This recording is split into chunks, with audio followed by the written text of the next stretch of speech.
Natasha and Her Illegitimate Child in a Muslim Society. A novel by Dr. A. Ahmed. This story is narrated in 2 books. Book 1. Copyrights. All rights are reserved. No part of this book may be reproduced, stored in a retrieval system, or transmitted in any form or by any means without the prior written permission of the author, except by a reviewer who may quote brief passages in a review to be printed in a newspaper, magazine, school journal, or university article. This novel is a work of fiction, but the entire story is based on the actual life of a Muslim family in Sudan. Therefore, all names, characters, places, and incidents are either the product of the author's imagination or are used fictitiously. Any resemblance to actual persons, living or dead, events, or locales is entirely coincidental. Chapter 1. The Half-Caste Muslim Girl. In all 55 Muslim countries, from Burkina Faso to Indonesia, adoption is illegal, and abortion is a crime punishable by the Sharia. Adoption has been outlawed by the Holy Quran and the Blessed Sunnah of the Prophet Muhammad. Such restriction happened when the Prophet of Islam coveted and decided to marry his female cousin and daughter-in-law, Zainab bint Jahash, the wife of his adopted son Zayd ibn Muhammad. See Surah Al-Ahzab 33, verses 36 to 40. From that day onwards, it became unlawful in Islam for any Muslim to adopt a child. Accordingly, no individual Muslim or Islamic group can own or run an orphanage. Those religious restrictions created an extremely serious problem for one of the noblest families in the city of Wad Madani in Sudan. Shams al-Din's family's daughter was impregnated by someone before marriage. Everyone knows that the girl has been deceived by her neighbor, but no one could prove it. She was 14 years old when she supposedly fell in love with her male neighbor, who was twice older than her age. In addition to that, the man was already married and had 2 children. Practically, in the Muslim countries, when a girl gets impregnated before marriage, her family would be left with a few options. Either to perform an honor killing on her or force the man who impregnated her to marry her before the scandal leaks out and the case reaches the Sharia court. In some cases, the family of that misfortunate girl might be moved by compassion due to their love for their daughter and allow her to deliver the illegitimate baby and then strangle it to death and bury its body inside their house compound. Therefore, this evil option might temporarily solve the problem, but it would create many other problems which would haunt that family forever. No one would ever marry that girl until she would die in her parents' house. Worse than that, no family would agree to give their daughters or sons in marriage to the brothers or sisters or even the cousins of that fallen girl. Sometimes, the family members of that disgraced girl might flee to a far city or another country to hide from the scandal. The last option is open for the disgraced girl herself, in order to escape the honor killing or the 100 lashes of the Sharia court and the scandal. The girl might run away from home and become a prostitute in another city. Shams al-Din's family rejected all those options and decided to seek a new solution to save the life of their only daughter and save her illegitimate baby too. The girl's father, Sami Shams al-Din, was born and brought up as a Muslim in Sudan, but when he grew up, he became a communist and atheist. Before he got married, Sami studied medicine in the capital city of Russia, Moscow. During his 6 years of study, he fell in love with a Russian girl. Although his girlfriend, Natasha Alexandrov, was born and raised as an Orthodox Christian, nonetheless, when she grew up, she rejected her Christian faith and became a communist and irreligious person. In order to please his Muslim family in Sudan and avoid being accused of converting to Christianity, Sami Shams al-Din convinced his girlfriend to make a lips confession of being converted to Islam. Before their marriage, Sami Shams al-Din took his girlfriend, Natasha Alexandrov, to a mosque in Moscow and made her utter the Shahada, or the Islamic creed for accepting Islam, in the hearing of the imam of that mosque. Then he changed her name from Natasha to Nadia. Shortly after that, the lovers got married in the same mosque. Howbeit, neither Sami Shams al-Din nor Nadia Alexandrov is a Muslim. Shortly after their marriage, their daughter was born. Nadia decided to keep the memory of her Russian name, and therefore she had named her daughter Natasha. As a matter of fact, Nadia was already 4 months pregnant when the lovers had conducted their Muslim halal marriage. After their marriage, the Shams al-Din family lived for 12 years in Russia before they moved to Sudan. Natasha is the only fruit of that love affair. She is a half-caste daughter. A half-caste is a term used for individuals of multiracial descent. It is derived from the term caste, which comes from the Latin castus, meaning pure, and the derivative Portuguese and Spanish word casta, meaning race. Terms such as half-caste, caste, quarter caste, and mixed breed were used by colonial officials in the British Empire during their classification of indigenous populations, and in Australia used during the Australian government's pursuit of a policy of assimilation. In Latin America, the equivalent term for half-castes was cholo and zambo. During the British colonization of India, the term half-caste was used to refer to a person whose parents are of different races, in particular, a European father and an Indian mother. Today, such a person is called in India an Anglo-Indian. Natasha was born in Moscow City, and when she was 12 years old, her parents brought her to Sudan. She did not experience any Islamic upbringing and knew nothing of that religion. She is irreligious like her parents.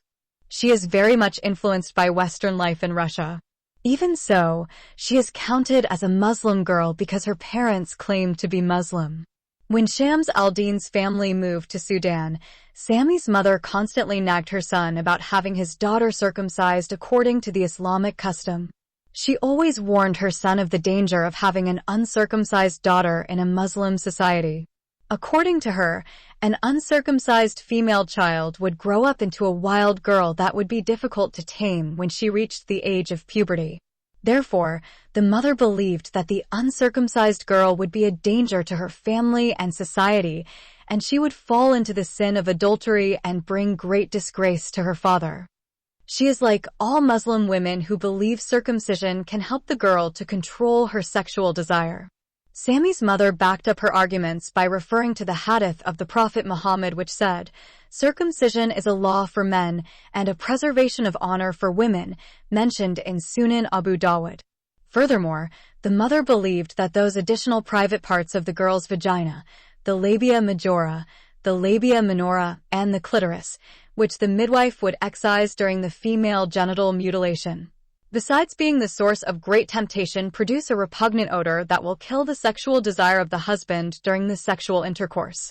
Sammy refused to believe such a nonsense theory on the ground that his Russian wife, Nadia Alexandrov, had not been circumcised, and nothing of that sort is associated with her private parts. Even during sex, when his dick goes inside her pussy, he didn't smell such a bad odor emitting out of her. Following the commandment of the Prophet Muhammad, Muslims circumcised their girls so that they could preserve the honor of their families. The honor of the Muslim family is located between the legs of the woman. Every Muslim girl would be circumcised at the age of 4 or 5. Female genital mutilation involves the removal of the sealing of the labia majora and the labia minora together after the entire clitoris has been removed, quoting an article by Lois, 1985, page 115.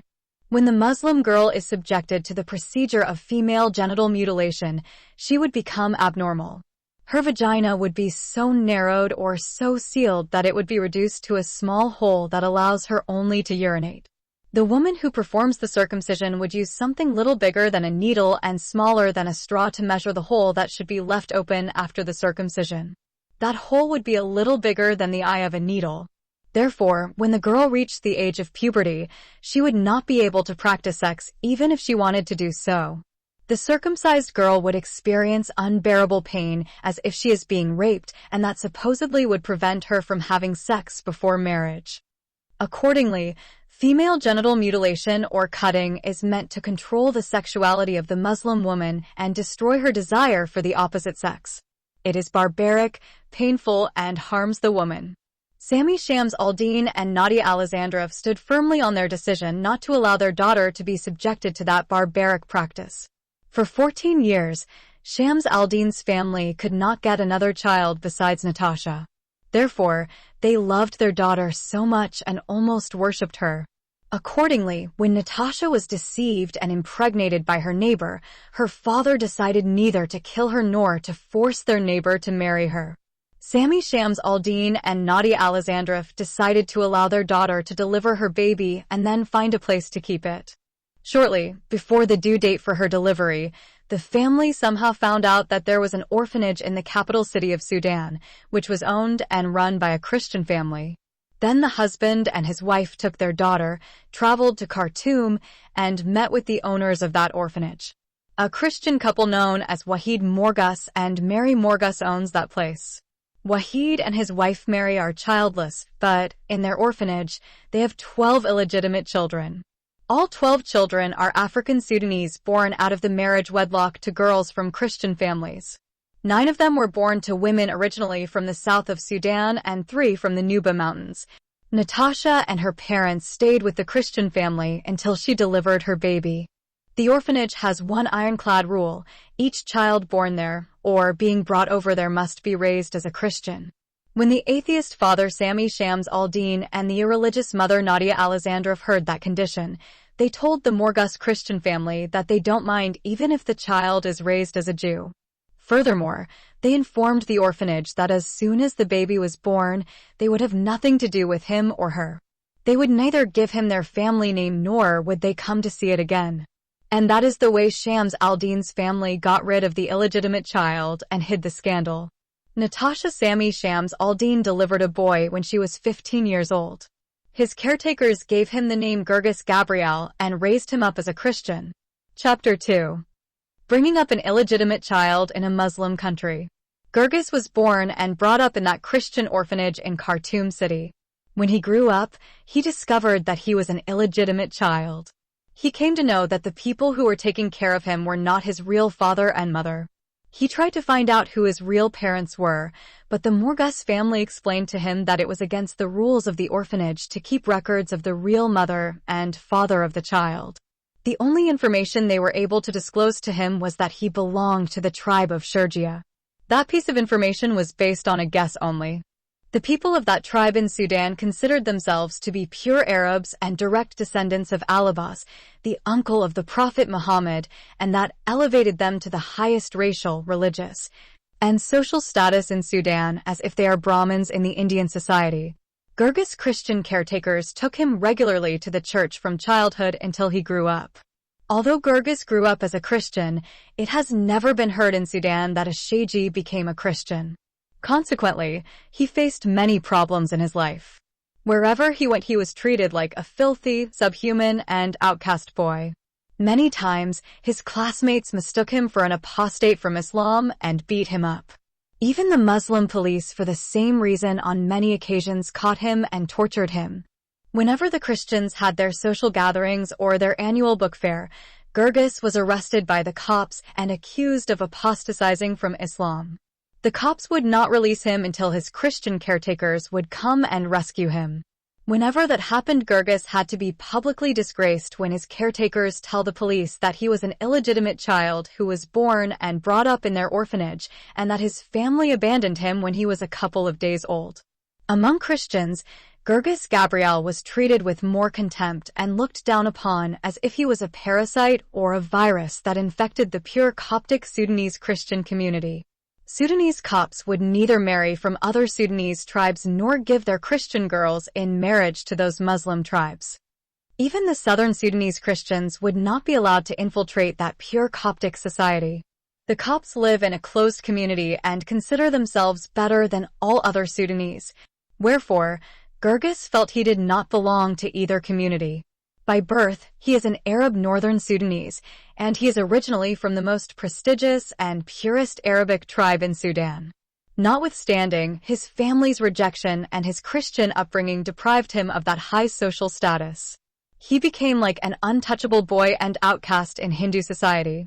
During his schooling, Gurgis Gabriel was constantly harassed by other children when the news reached the school that he was Wad Haram, which means a bastard boy. The stigmatized concept of the Wad al-Haram is very offensive and destructive in a Muslim country. In fact, in Muslim society, the Wad Haram or Bint Haram is more disgraceful and abhorrent than a prostitute or a gay. A Muslim boy might tolerate if he is called a gay and a Muslim girl a prostitute, but none of them would tolerate being labeled as Wad Haram or Bint Haram. Wherefore, Gerges hated his real parents who abandoned him. He hated the society where he was born and brought up in. His Christian caretakers registered him in a public school with many of its students being Muslims. Although it is called a public school, it is an Islamic madrasa. The madrasa is the establishment of learning where the Islamic sciences are taught. In that school, Gerges was always harassed by his teachers as well as his classmates. His teachers discriminated against him because he was an Arab but had a Coptic Christian name. His classmates reproached him because he was a Christian boy. In that school, Islam was the only religion taught on a daily basis. Whenever the Islamic class came, he had to leave the classroom and sit outside all alone. Many times, he got beaten up by bigger Muslim boys for being an Arab Christian.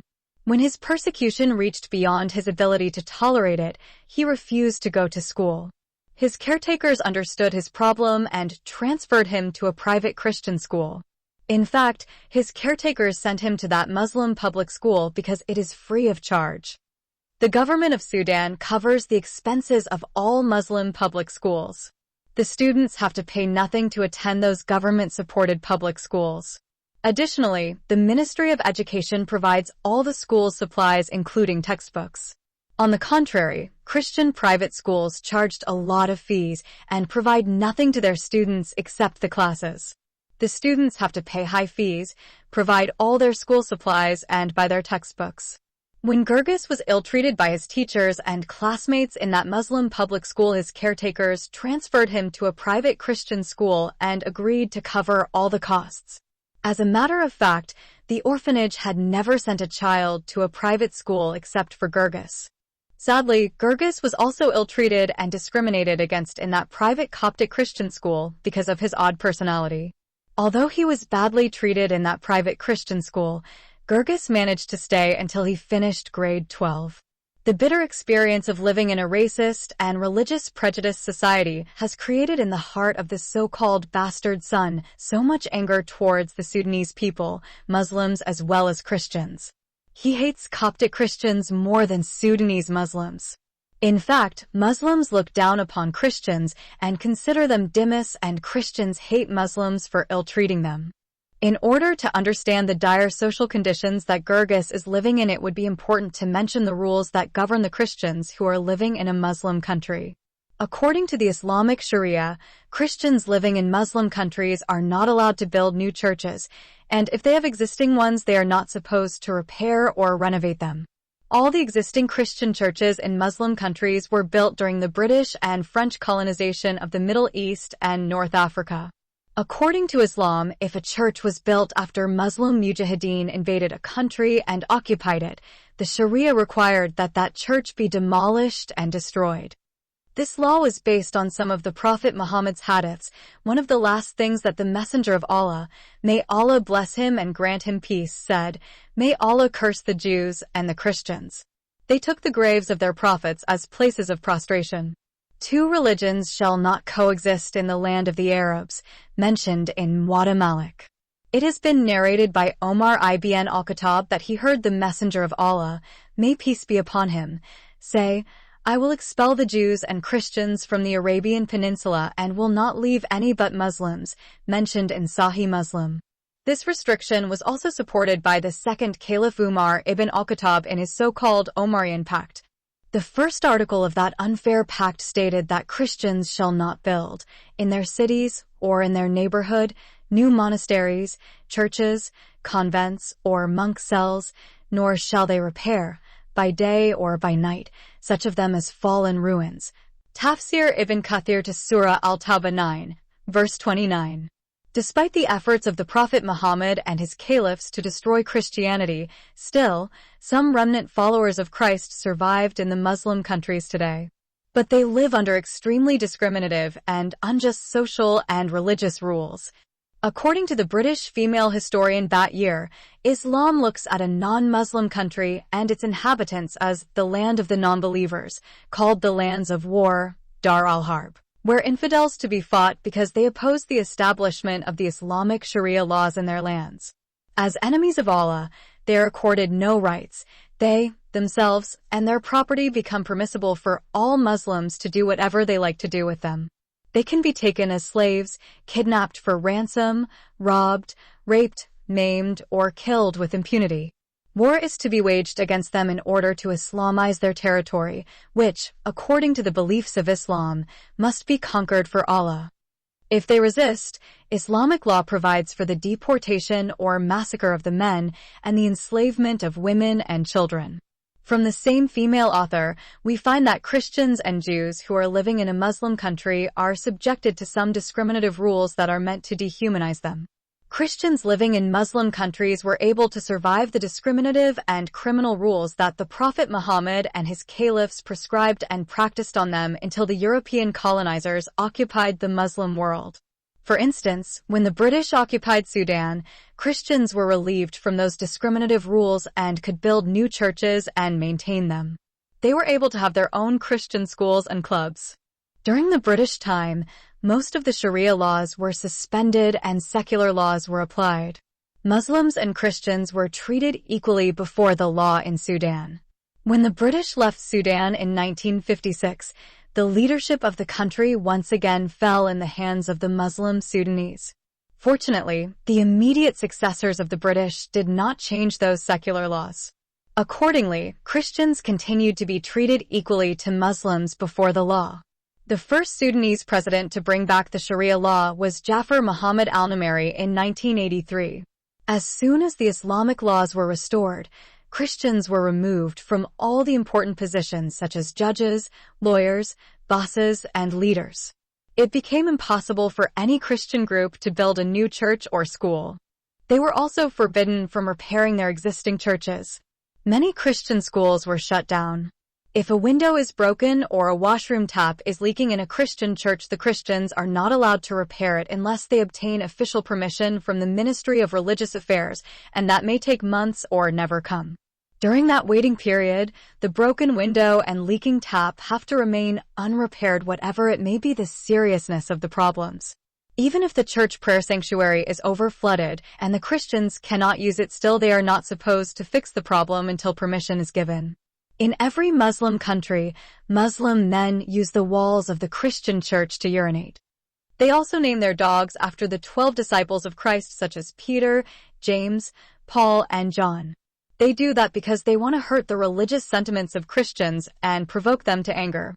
In that hostile and harsh religious environment, the illegitimate son Gerges Gabriel lived until he reached the age of 18. By that time, he concluded that Sudan was not the right place for him to live forever.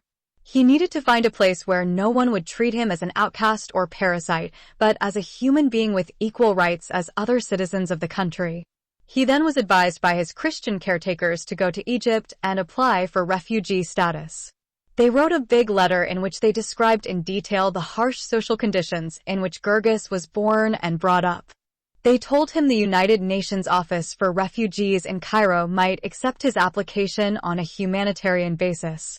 They also assured him that if his application is accepted, he will be sent to Canada or Australia for resettlement. The illegitimate son Gerges Gabriel followed their advice and traveled to Egypt to try his luck.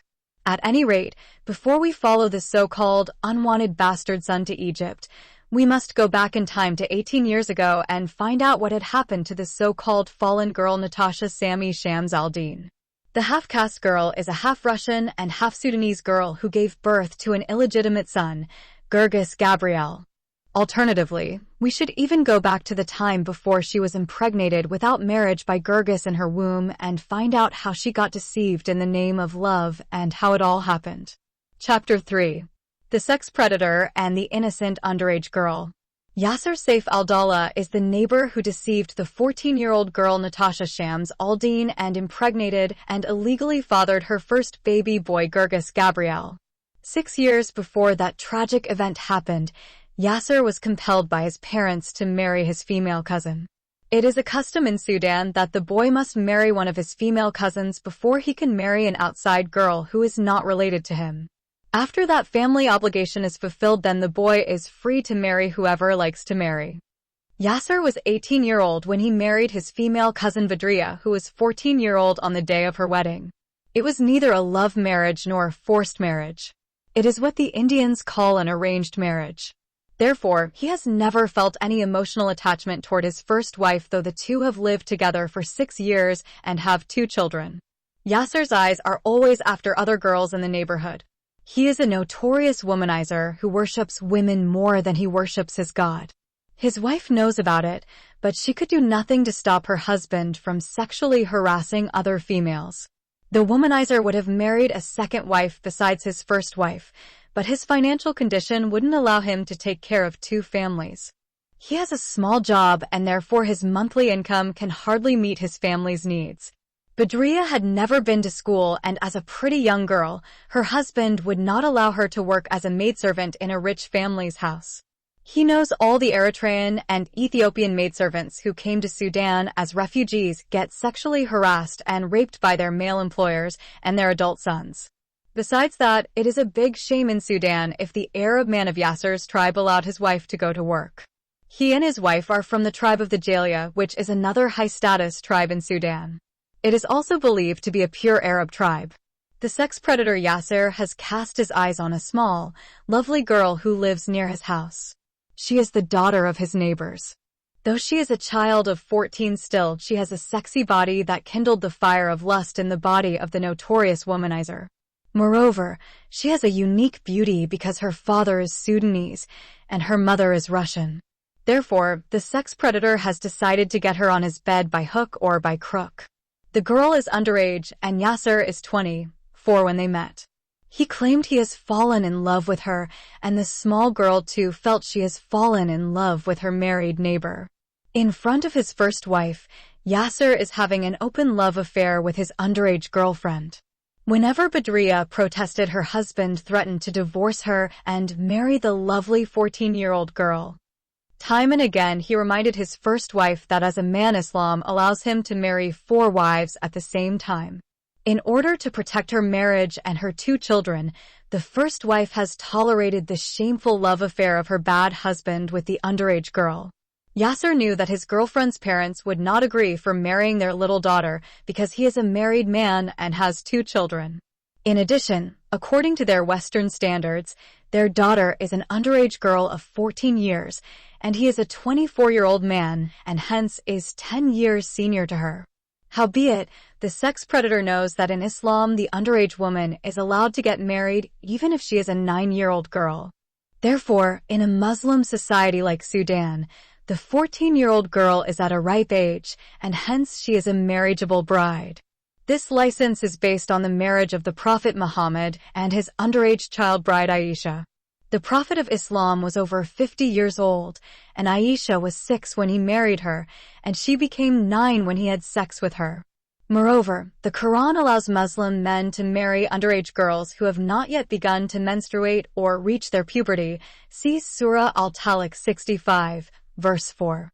Despite all these obstacles, the sex predator has decided to do something to force the parents of his underage girlfriend to give him their daughter in marriage against their better judgment. He convinced her to allow him to commit adultery with her and make her pregnant before marriage, and that would force her parents to agree to their matrimonial union despite her young age. He also promised her that as soon as her father agrees to their marriage, he will divorce his first wife Badriya and then marry her and makes her his only Muslim wife. Being unmatured and still a child, the underage girl agreed to sleep with her married boyfriend prior to their marriage. Shortly after deceiving and raping her, the little girl became pregnant. Everybody around them knew Yasser had impregnated the little girl outside of the marriage bond. Even Badriya confirmed the adultery and pregnancy when her neighbors inquired about the scandal. She said that she saw with her own eyes her husband when he stripped the little girl naked and fornicated with her in her bedroom. She kept quiet because she did not want to be beaten and get divorced and be deprived of her 2 children. If such a bad thing happened to her, then the small girl would marry her husband, and she would be the loser. Nevertheless, things did not go the way Yasser and his little girlfriend planned for. When the parents came to know about the pregnancy of their underage daughter, they sought a solution no one ever had anticipated. Yasser was attacked and badly battered by the male cousins of the little girl. He was half dead when those angry cousins of the illegally pregnant had mercilessly hammered him in an honor-killing attempt. The outraged cousins swore by Allah that as soon as Yasser get discharged from the hospital, they would murder him for making their female cousin pregnant with an illegitimate child.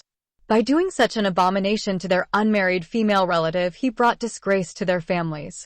His first wife Badriya heard about the decision of the outraged cousins and informed her husband before he left the hospital. To escape the wrath of the vengeful cousins, the coward man Yasser traveled directly from the hospital to the capital city of Sudan. He took with him his first wife and their 2 daughters. And that move apparently had ended the sad chapter of selfish love in the city of Wadi Madani. Despite that, what the sex predator Yasser had done with that underage girl continued to haunt her and her parents wherever they went. It turned their life into a living hell and made them smell shame, and the scandal followed them no matter where they tried to hide from it. That unfortunate underage girl is none other than the half-caste girl Natasha, the daughter of the Sudanese man Sami Shams al-Din and the Russian woman Nadia Alexandrov. She is the illegally pregnant 14-year-old girl who gave birth to the illegitimate son Gergis Gabriel in the orphanage of the Morgus Christian family. Chapter 4. The Never-Ending Sex Scandal. As soon as Shams al-Din's family returned from Khartoum after their daughter delivered her firstborn in that Christian orphanage, the scandal began to smell out. Sami and his wife Nadia discovered too late that they made a big mistake by allowing their selfish neighbor to get away with his crime. Everyone is talking about the scandal after the cousins attacked their neighbor who impregnated their adulterous female cousin. Sami Shams al-Din's father, uncles, and male cousins came and confronted him. They rebuked him for not killing his adulterous daughter or the evil man who filled her womb with shame. They told him that his immoral daughter brought great shame to her family. They threatened to cut all ties with him if he did not do something to stop the scandal from spreading and destroying their reputation among other people. They informed him that his male cousins tried to kill the adulterous neighbor who illegally impregnated his whore daughter, but the coward man ran away from the city, and no one knew where he went. Finally, they made it very clear that if he does not perform the honor killing on his shameful daughter, they will allow his cousin brothers to perform that obligation. Sami Shams al-Din tried to convince his furious father and outraged uncles and cousins that his daughter was just a child of 14 years of age when that selfish and cowardly neighbor deceived her in the guile of love and therefore impregnated her. No matter how hard he tried, Sami could not be able to convince them. That family confrontation ended up with a collective agreement that Sami Shams al-Din does not care about the honor of his family, and those who care about it must cleanse it by shedding the blood of his fallen daughter. The father understood that his daughter's life is in danger if he continues to live in that city. He explained to his Russian wife that his Muslim relatives will not rest until they kill their so-called disgraceful daughter. Nadia Alexandrov has become exceedingly shocked and become extremely frightened when she heard that some of her husband's close relatives want to kill her only daughter. She supported the decision of her husband and fled with him and their beloved underage daughter out of the city. The Shams al-Din family left everything they owned in that city and escaped shortly after that family's confrontation. They left their house, work, private medical clinic, and other property and ran away with their beloved daughter Natasha. The only city in Sudan where a person can hide from his relatives among millions of people is the capital city. Khartoum has a population of over 10 million people. Sami Shams al-Din and his family fled under the cover of the night and traveled to Khartoum. The runaway family thought that no one could find them in that crowded cosmopolitan city. Therefore, they concluded that the scandal had been buried in the city they left behind. Albeit Sami Shams al-Din and Nadia Alexandrov discovered that the news of their daughter's disgraceful act had already reached the capital city before they came there. Wherever they went, they met someone they knew or a relative whose presence in the capital city would remind them of the scandal and the honor killing. Even so, they always ignored those people and sometimes pretended as if they did not know them. Howbeit, some of those people forced themselves on them and tried to find out where they were staying. Shams al-Din's family always lied about their hiding place and gave the wrong address. Shortly after their arrival in the capital city, the family enrolled their daughter in a public school. Natasha has already lost one academic year due to her illegal pregnancy. She is supposed to be in grade 9, but her parents lied about her age and registered her in grade 8. In the beginning, Natasha enjoyed her new school and made new friends. Regrettably, a few months later, the scandal somehow crept into that school and turned her life into a living hell. Sadly, when the news reached the capital city, it was twisted into a nasty story. Those who heard it began to whisper it to one another. Many girls came to know that Natasha was impregnated by someone before marriage and delivered an illegitimate child. Her parents allowed her to deliver the baby, and after that, they strangled its neck and killed it. Due to the scandal, Natasha and her parents fled from Wad Madani and came to hide in the capital city. This half-true and half-false nasty story has spread around the school until finally reached the ears of the headmistress. Consequently, Natasha Shams Aldin has been called in and interrogated by the school authority. When she denied the allegation, the headmistress contacted her parents. Although the parents also denied the allegation, still they understood that their daughter would be harassed continuously by her female teachers and girls. Therefore, they removed her from that all-girls school and transferred her to another school. Natasha enjoyed some peace of mind in that girls' public school until she completed grade 8. Unfortunately, the ghost of that scandal haunted the new school as soon as the new academic year began. Some of the female students heard that the new girl in their class was impregnated by someone before marriage. Some of their girlfriends from the other school that Natasha attended before she moved to their school have disclosed that nasty gossip to them. When their summer vacation was over, they brought the bad news of Natasha's scandal with them and spread it like fire around the school. Once again, that vicious cycle has been repeated, and Natasha is called in and questioned by the school authority. When she denied the accusation, her parents were notified and required to come in to elucidate the allegation. Once more, the parents rejected the allegation and took their daughter out of that school too. This time, they decided not to send her to any school. Notwithstanding, Sami Shams Aldin and Nadia Alexandra found it hard to deny their only daughter her right of being educated. They understood that the scandal will follow their daughter as her shadow wherever she goes in Sudan. Moreover, they anticipated that when their daughter grows up, she may not find anyone to marry her. Even if she finds someone to marry her without knowing about her past, later when he comes to know about the scandal, her marriage will end up in a disaster. Foreseeing that gloomy future waiting ahead for their daughter, Sami and Nadia decided to leave Sudan and immigrate to another country. At first, they thought of returning to Russia. The economic conditions of that country discouraged them from going there. Sami Shams Aldin and Nadia Alexandra approached many Western embassies in Khartoum, but everywhere they went they found the requirements for immigrating to those countries are high above their qualifications and expectations. When all the doors are shut on their faces, the desperate family decided to continue living in Sudan. This time, they decided to put their daughter in a private school that is meant for foreign children who are living in Sudan. The medium of instruction in that school is English. Although the school charged high fees, still the parents decided to bear all the costs in order to keep their daughter in a healthy environment. They want her not to be harassed by her school authority and classmates. Natasha Shams Aldin has been registered in that private school and began her new academic year. It is a co-education school where the students are a mixture of boys and girls, and the teachers likewise men and women. Chapter 5. The two girlfriends Daria and Maria.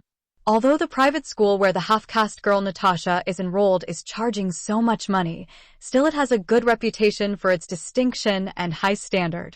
All its teachers have been carefully selected based on their high qualifications and good performance. They are all foreigners except for 3. Those 3 are Sudanese female teachers. The first one is the female teacher of the Arabic language, the second teacher is teaching the religion of Islam, and the third teacher is teaching the religion of Christianity. It is imperative for every private school in Sudan to teach those 3 subjects. The Arabic language female teacher is known as Daria, the teacher of the Islamic religion is called Shadia, and the teacher of the Christian faith is named Maria. Among those 3 Sudanese female teachers, only Shadia is not going to be a person of interest to us. The reason for excluding her will become clear as the story keeps unfolding. The female teacher of the Arabic language, Daria, is in her late 30s and has not yet found anyone to marry her. Besides her lack of beauty, she is exceedingly hot-tempered and has many more bad traits. She is one of 2 daughters in her family. Her father used to teach at Khartoum University, but he immigrated to Canada and became a teacher of the Arabic language at the University of Calgary. Before he immigrated, he divorced his Sudanese Muslim wife after he lived with her for 20 years and begot 2 daughters. In Canada, he married a white Christian woman and has 2 daughters with her. Somehow, he convinced his second wife to forsake her Christian religion and become Muslim like him. Their 2 daughters are Muslim by name, but practically they have nothing to do with that Arab religion. When they grew up, they refused to don the hijab and abba. Both sisters put on shirts and trousers, put on bikinis, go to beaches and swimming pools, smoke cigarettes and drink alcohol, are having non-Muslim boyfriends and fornicated with them outside the marriage bonds, and go with them to discos. Although Daria visited her father twice in Canada, still she did not like the life over there. She hated her new stepmother and her half-sisters. Likewise, her half-sisters hated her and considered her to be a dumb Muslim woman who looked like a ghost or a Halloween witch in her black Islamic clothes. The teacher of the Christian religion, Maria, is a southern Sudanese girl who was born and brought up in the north of Sudan. Although her father is a Catholic priest, still she is not a committed Christian. When she was a teenage girl, Maria was trained to be a nun. She studied at a seminary college. After her graduation, she changed her mind and ended up being a schoolteacher. She is like Daria in many ways except that she is a Christian and her girlfriend is a Muslim. Maria is also struggling to find a life partner. She is 2 years younger than Daria. The 2 female teachers are very close friends. Many of the foreign teachers and Sudanese students mistook them for lesbians, but none of the 2 girlfriends is gay or has such an erotic inclination toward the same sex. Each girl is desperately searching for a male lover to marry her, but none of them has found such a guy who wants to be friendly with her or propose to her for marriage. In the meantime, the sex predator Yasser Saif al-Dawla has been able to hide himself in the capital city and soon forgot about his child victim Natasha Shams al-Din and the sex crime that he committed against her. In his new dwelling place, he developed another bad habit of pursuing middle-aged women who are desperately looking for life partners. He was able to find a nice job, which helped him to make good money. He has been employed as a maintenance worker in the same school where his sex victim Natasha will later come to hide from the scandal of adultery, pregnancy, and delivery of an illegitimate baby out of the marriage bond. He is working for a year in that gainful employment before Natasha's good parents transferred their beloved daughter to that private school. Because of his good income, Yasser married a second wife. His new wife is none other than the ugly female teacher of the Arabic language. His second Muslim wife, Daria, is 10 years older than him. She is making more money than he makes in a month. Daria could be able to control Yasser and dictate her terms to him. She forced him to send his first Muslim wife, Badriya, back to her parents in the city of Wadi Madani without divorcing her. Though he kicked his first wife out of his life, still Yasser kept his 2 daughters with him. Badriya has been sent back to her city and parents' house empty-handed. Her 2 daughters have been turned into unpaid maidservants by the second Muslim wife of their father. Yasser discovered that his life became worse than hell after he forsook his first wife and married a second wife. His new wife is constantly nagging him about everything. Despite that, Yasser tolerated his new wife because of her good income. Shortly after their marriage, his second wife Daria was fired from her good job. Although she refused to reveal the reason that led her to be kicked out of work, Yasser came to know that she is involved in a financial offense. The school did not only fire her but took the case to court. The court found Daria guilty of stealing from the school treasury and sentenced her to 6 months imprisonment. The second Muslim wife of Yasser was 6 months pregnant when she went to jail. While she was serving her sentence, she delivered a baby girl. As soon as his second wife Daria went behind bars, Yasser traveled to his old city Wadi Madani and brought back his first Muslim wife Badriya. He did not bring her back because he missed her or loved her, but because he wanted her to take care of his house and their 2 daughters. While Daria was in the women's prison in Khartoum City, her husband developed another secret love affair with her best friend Maria. In the beginning, Yasser was not intending to marry Maria. He just wanted to enjoy her body and have free sex with her.